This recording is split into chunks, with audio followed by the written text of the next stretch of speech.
Assalamualaikum warahmatullahi wabarakatuh. Perkenalkan, nama saya Wahyu Juliansyah, kelas MIK 1A dengan NIM 2306035. Baiklah, di sini saya akan menjelaskan tentang pengantar aplikasi perangkat lunak dalam FasienCase. Baiklah, sebelumnya saya akan menjelaskan pengertian aplikasi perangkat lunak. Kita ambil dari menurut pengertian dari Mulyani.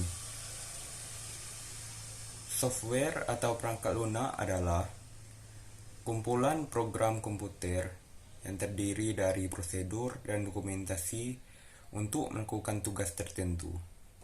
Nah, selanjutnya kita akan masuk ke peran sistem informasi dalam FasienCase. 1. Pendukung pengambilan keputusan.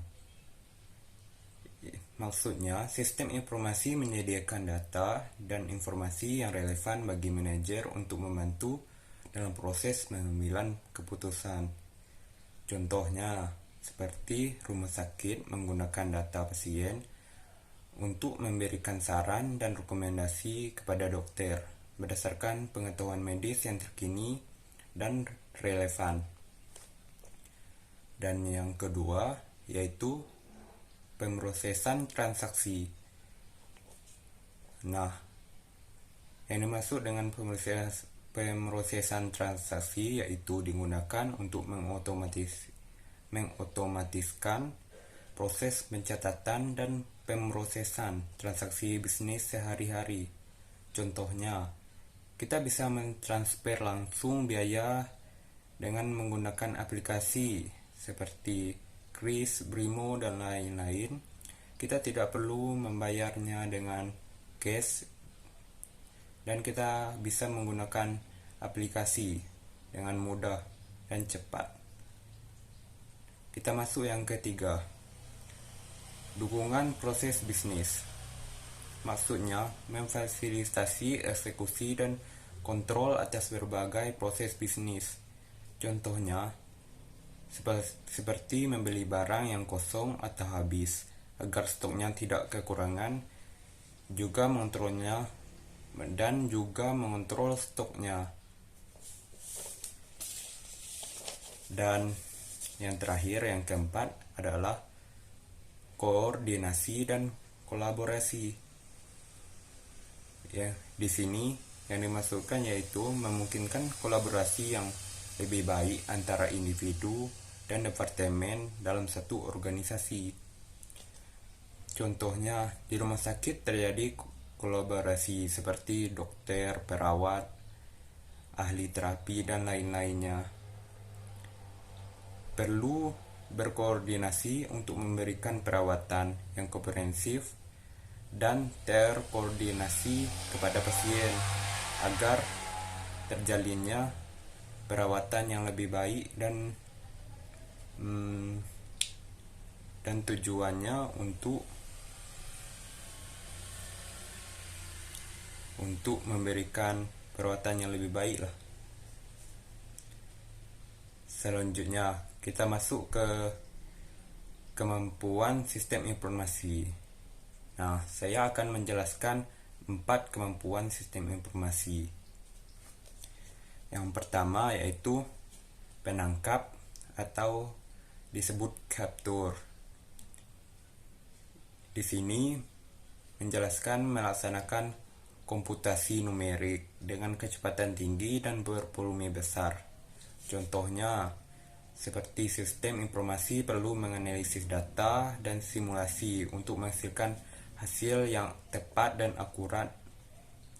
Yang kedua yaitu penyimpanan storage, yaitu dengan menyimpan informasi dalam jumlah besar ke dalam ruang yang kecil dan mudah diakses.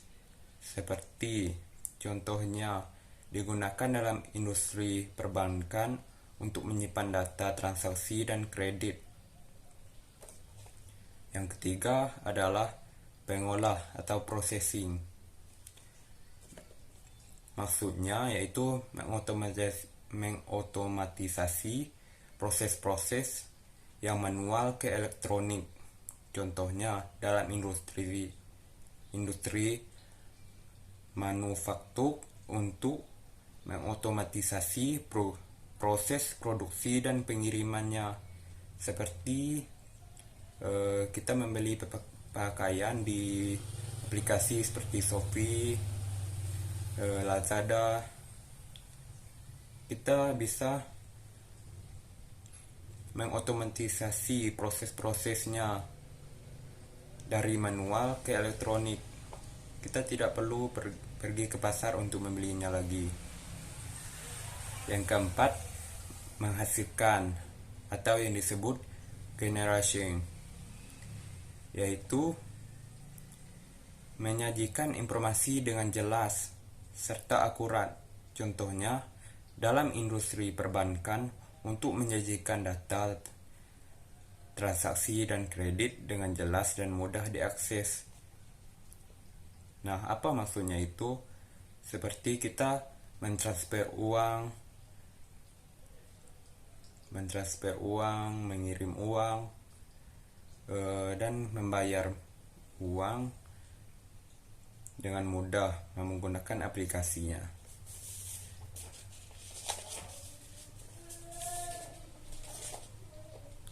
Nah, setelah saya menjelaskan 4 tersebut, selanjutnya kita akan memasuki aplikasi sistem informasi di Fasiankes.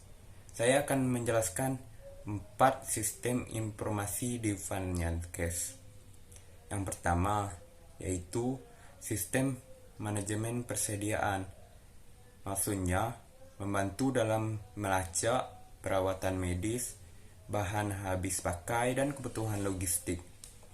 Contohnya stok suntik, sarung tangan, dan obat-obatan di rumah sakit akan terus dipantau agar tidak terjadi kekurangan obat dan kehabisan obat. Dan masuk yang kedua yaitu telemedicine. Maksudnya memungkinkan klinik untuk menyediakan layanan kesehatan jarak jauh. Contohnya kita bisa kontrol atau berkonsultasi dengan dokter dengan jarak jauh secara virtual agar memudahkan pasien, tidak perlu lagi ke rumah sakit. Yang ketiga yaitu manajemen janji dan jadwal. Apa maksudnya? Yaitu aplikasi ini membantu dalam pengelolaan janji dokter, jadwal, dan pemberitahuan kapan kita bisa ketemu dokter.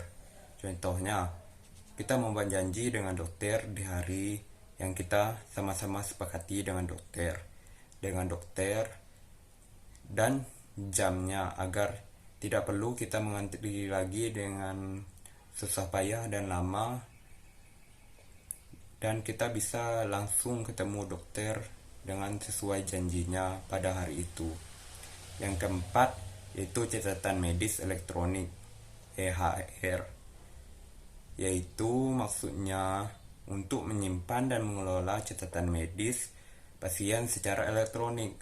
Contohnya, riwayat kita berobat di rumah sakit, semuanya akan tersimpan di catatan medis elektronik di rumah sakit, seperti diagnosis kita di rumah sakitnya, resep obat, dan hasil tes yang kita dapatkan pada hari itu. Nah, segitu saja penjelasan dari saya.